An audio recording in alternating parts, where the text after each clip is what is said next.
So welcome. This is second in the series of interviews that we've done for Hispanic Heritage Month. And I'd like to welcome Noel Garcia to the Illinois Liquor Control Commission. Hi. So I'll let you start off by introducing yourself, and then and as some of the things come out that I've talked to you about before, we'll just kind of go from there. Okay, sounds good. Well, my name is Noel Alberto Garcia Jr. I am what is now designated as an Afro-Latino. My father is from Dominican Republic. My mother is half Black and half Brazilian, and I am what we call in New York, where I grew up, just a mutt. And I'm just a amalgamation of the love that my parents had that created me. I am a project manager and engineer by trade. That's my day job. That's what I do. And right now, we're just working really hard to finish the process to open our distillery down here in Thornton, Illinois, which is about 25 miles southwest of Chicago. Okay, good. So you're a project manager, engineer by education. How did we get here? How did we get started in distilling? I went to college in Alabama and happened to be in the cooking and food in that early age, and got to experience doing a whole hog at night in the woods. And at night in the woods is when they also make a product affectionately known as moonshine. So that was my first exposure to that. And it was just such a cool process that it kind of took to me, and I was like, oh, this is kind of neat. I might want to try to do this again. So that was when I first initially got exposed to it. Okay. So you're primarily self-taught then, or have you taken I would classes say, along the way? yeah. So I started off watching some people do it, and I was like, okay. And then later in life, when it kind of came back up, I went through and I bought a couple of books. Then I started watching training videos. Then there's a Distillery University online. I attended classes there. And then I actually volunteered.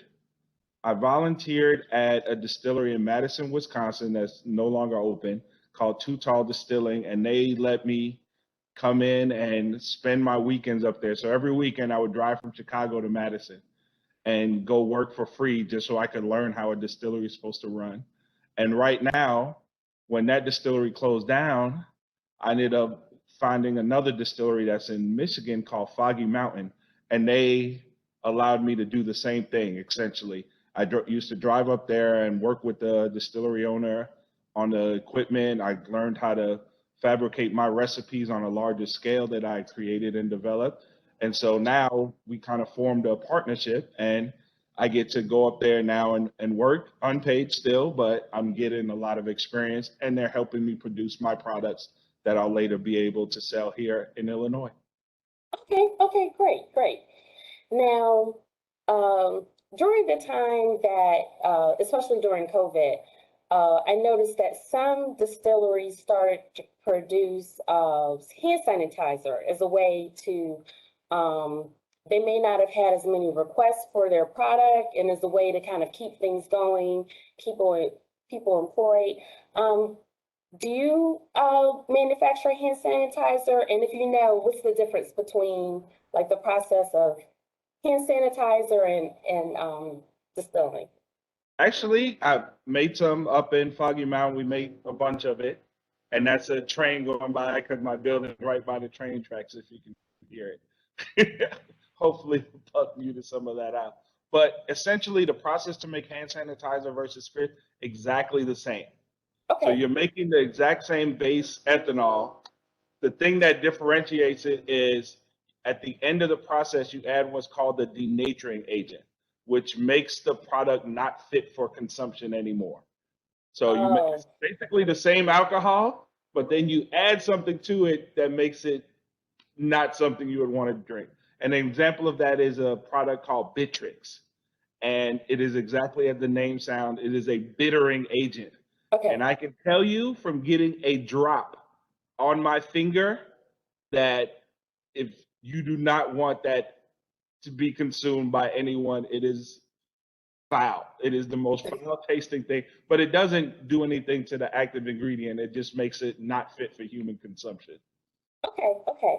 Because I was at an event this summer, and someone was giving away hand sanitizer that was produced by a distillery, but I don't, I didn't think the packaging was good because it was still in a bottle to make you think that you could consume it, and it said hand sanitizer on it, but I thought that was the example of packaging gone wrong. Well, and you know, it's funny. The crazy thing is because of COVID, also there was also a major shortage of packaging. So, Okay, so basically, you couldn't get bottles to put hand sanitizer in, which is why people were just using their regular liquor bottles because okay, there was a shortage of plastic bottles.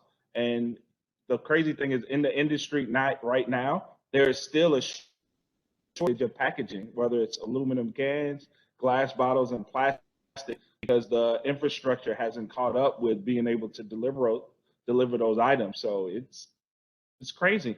oh COVID wow. has affected a lot of things. Okay, okay. I didn't realize that was still, an issue going on. Yeah. Okay. So, so we talked about distilling, hand sanitizer, and kind of the impact that COVID has had. Um, what, as far as like your business plan, well, first, do you have one? And then two, what are some things that you've had to change as it relates to your business plan regarding COVID? I do have a business plan, and it is a phenomenal document that I got a lot of help with. But what COVID did is I am now in my third building as a result of COVID related difficulties with other spaces. Okay, So I initially was gonna rent one space, then because of COVID that went away, and then I had a lease and completed all of my application process for a second space. And then the owners of the space were no longer able to give me the space anymore. They needed the space back to store equipment. okay, And so I I was left kind of out in the cold. And then so the building I'm in now, I ended up purchasing because I knew that was the one way that I couldn't get kicked out of my building or out of a lease okay, was to actually own the building. So that's kind of what COVID did. But another thing that COVID did on a positive note is it gave me more okay, time that I didn't necessarily want, but time that I'm finding that I needed to further refine my products and get prepared to open.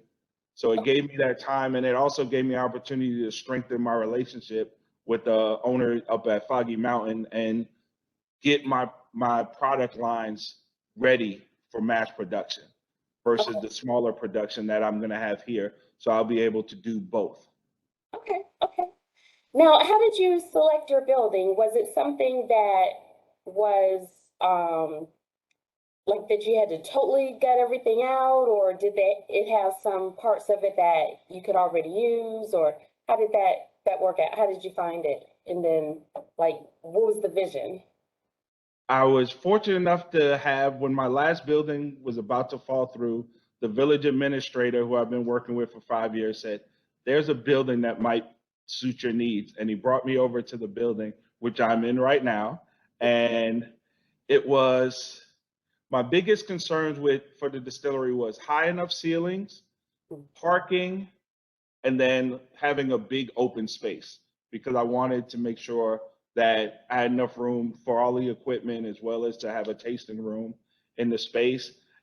And my initial plan was to lease a warehouse because that's was originally where I was with just a leased open warehouse bay.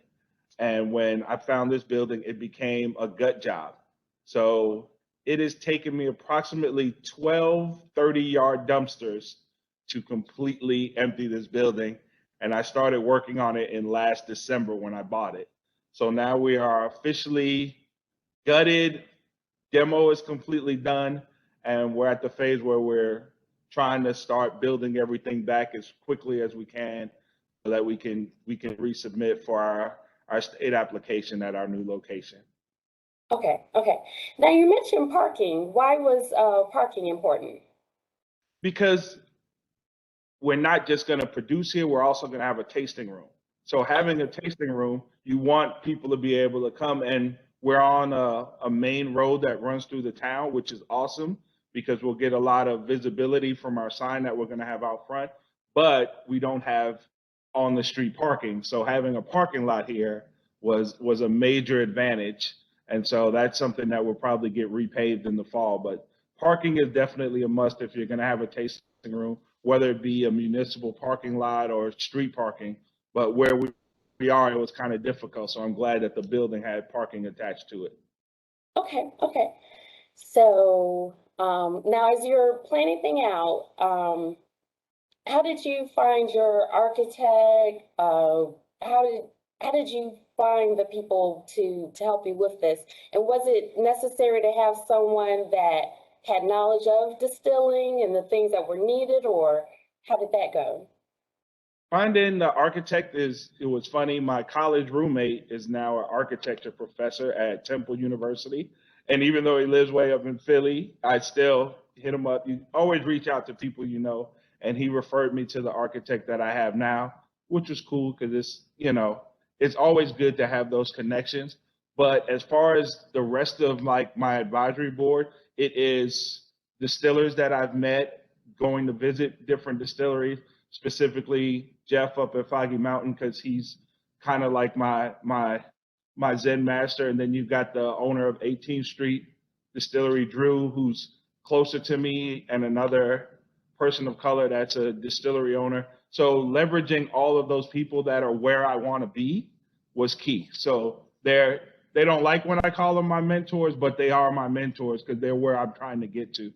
And then besides that, I'm fortunate to have friends and frat brothers that are in business and industry and even in entertainment. So it's pulling together kind of that advisory council around me of people that have all these different skill sets that I can bounce all the different ideas off, because right now I'm just an army of one. Okay, okay. Now, how did you come up with the idea for an advisory board? Just in my work, and then in some of the books I've read books on entrepreneurship, trying to get my mindset ready for being a business person versus working for different companies. So one of them said that you should surround yourself with, a team of people that even if they don't work for you, they're people that you know and trust that have differing opinions and have different industry knowledge that can help you. So that was a big deal for me to make sure I have people that I can talk to that I know are going to give me straight information back. They're not going to sugarcoat anything. Okay, okay, good, good. Um, uh, Another question that I have, and not to have everything COVID focused, but I know for a lot of businesses, it's kind of, you had one path and then COVID had, a different effect. But what are some temporary measures that you've seen that have been implemented because of COVID that even afterwards, as we go back to normalcy, that you still like to see? Within the Liquor Commission, one is the fact that I found out now when I reapply for my license, I can email it in Okay, versus having to print out the stack of documents.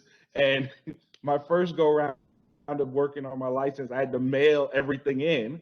And okay, then you got to wait till the mail gets there. Then you got to call back and check to see if it's been received. And then, unfortunate, as I was doing it myself, I got it kicked back a couple of times and had to resubmit, which meant they had to mail me back everything. I had to fix what they pointed out, remail it in. So that's one.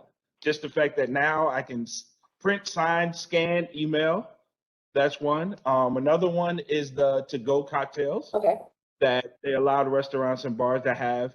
Even though I wasn't open myself, I was helping some other people work on their cocktail programs because I have that kind of knowledge, and helping them stay relevant and stay open. Cocktails gave them additional revenue that they otherwise wouldn't have. And then the craft distilleries, they were able to sell cocktails to go also, which was awesome because that was a revenue stream that they didn't have, especially if they were reliant on business from restaurants and bars Okay. to move their product. So it gave them another avenue to move their product. And the craft distilleries in Illinois and in like the Chicagoland area all have really good cocktail programs, and they make good stuff that you're not going to make at home. So it was an awesome thing, not just for the businesses, but for also the consumers to be able to get, handcrafted cocktails that they could take home with them versus having to come to the distillery. Okay. Okay. Good. Good. Good. So you mentioned an advisory board.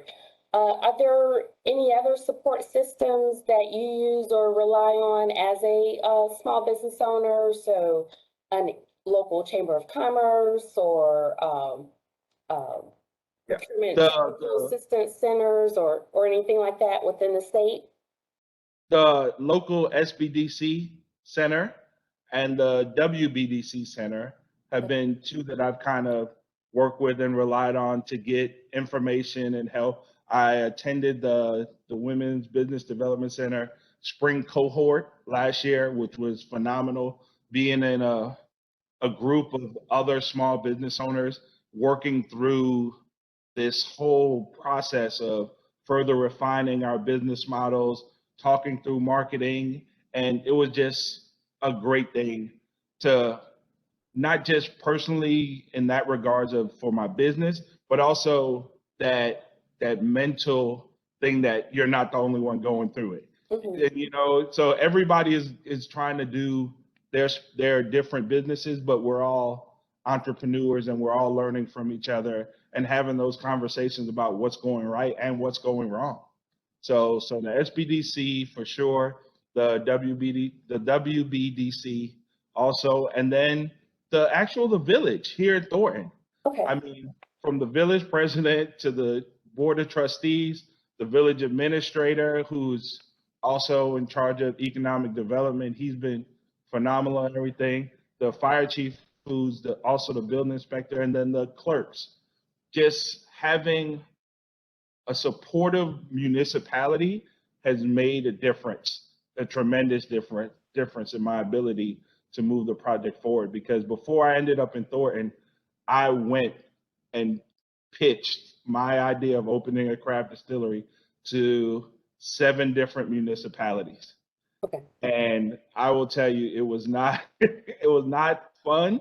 It was very humbling, but I knew it was something I had to do to get this kind of project moving forward. And Thornton, since they already have one distillery, they had gone through that initial understanding of what it was. So when I brought the idea, it wasn't foreign to them. And in fact, they embraced it as something else that the village would have that would draw people in.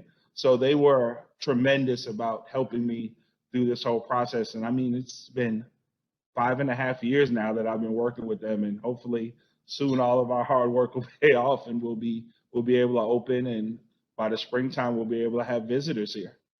Oh, great, great, great. And and just for those, because we're going to have this on our YouTube channel, for those that are watching the video and you're wondering, well, what's the SBDC? What's the Women's Business Development Center? Do they only help women? Within Illinois, we have Procurement Technical Assistance Centers, so PTACs, they call them. And the Women's Business Development Center is one of those organizations. So you don't have to be a woman to use their services. So I'm glad and I've used them for other things as well. And they are phenomenal as far as helping you get started, navigate some of the things that you have to just as a business owner, regardless as to your industry.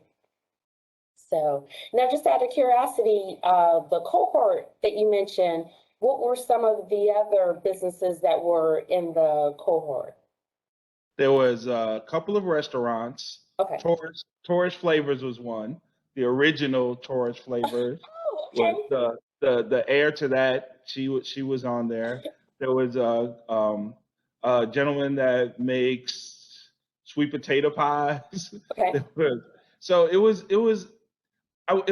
probably half food related, but other half, like there were some consultants and industry people, an environmental consulting firm. So it was cool because it was a broad mix of different types of businesses. There were some marketing people. There was a CPA that was on there, Okay. and she provided great insight about topics as we were going along. So it was good because the mix of people and the experience levels of different people that were there. So as we were talking through the different exercises, just getting a broad range of input from different industry professionals was awesome. Okay. Okay. Do you guys keep in touch? Yes, and in fact, I go by to get food from one of the restaurants pretty regularly now because it's not far from my house because it's Oh, good. good. Yeah, yeah. A lot of times, having that support system of, you mentioned the advisory board, but other business owners, even if they're not in your industry, that can always be helpful. Oh, So let's see. That's all of the questions that I had. Did you have anything that you want to get out or share with other entrepreneurs? I will say, Oh, don't worry if Plan A fails, because we have a lot more letters left in the alphabet. Keep going. This is literally my fifth building, and I'm finally in a place that's my home because I purchased the building, and this is where the distillery is going to be. Um, when you do things, don't do them in a vacuum. Always have other people around you that you can bounce ideas off, even if it's something that you are the absolute expert in. Get outside people's opinions, thoughts, and ideas because it'll only make your product and your business better. So when you create your business plan, if you go online and go through templates, that's all well and good. Then you want to pitch that business plan to some people that you do know to get their feedback, and then you want to pitch that to people that you don't know to get their feedback. I entered a pitch competition with my fraternity. I did not win. However, it was a great experience of putting myself in that position where I had to present my passion. And you always want to be able to speak your passion to people. And when you do, and you're earnest and you genuinely want to get things done, you'll find that resources will come to you. Once you okay. once you start going down the path, if you're looking for help, the help is going to find you. And just always be open to taking things on. Like the cohort initially, I was like, do I want to do that? But it was like, you know what? It might be a really good thing. And I went through it, and I'm so grateful that I did. Even even the failures of having my licenses kicked back, it just made me more diligent the next time because I was more and more focused on getting things done. And now moving forward, everything is going to be about how to produce the best products I can and be the best steward for my brand that I can, which is another thing I have to work on, which is the social media thing and presenting. We are in a different world. And that's another thing COVID has done. It's forced businesses to use social media because you can't have everybody come to you. So now it's like on my Instagram, my Twitter, what's the other one? Twitter, Facebook, Instagram, all at NG Distillery. Please go visit us, like our page, follow us, and I promise I'm going to work on presenting more content in the future as we get a little closer to opening. Yeah, yeah. And as far as like different programs that between the city of Chicago and their business uh, their business department, business and consumer protection affairs, that department, they offer weekly seminars and things like that. Sometimes Google will help.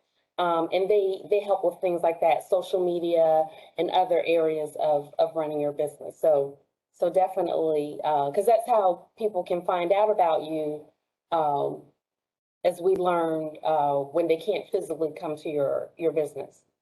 Definitely. That is definitely something I'm going to be working to leverage more in the future. And hopefully I'll be ready for next summertime shy Mm, in Illinois, and I'll be prepared to start pushing the brand out there to the state, to the city of Chicago, and we'll have a good time doing it. Okay, definitely. So I'll tag you, and I'll also send you a copy of the video. And so if you want to put it on a YouTube channel, on your Instagram, or anything like that, feel free to do that. Thank you so much for giving me an opportunity to talk on this forum. It's awesome. And hopefully we'll be celebrating my grand opening soon, and we'll be able to, have a drink and talk about all of this stuff again. Okay, sounds good. Thank you so much for your time. Thank you.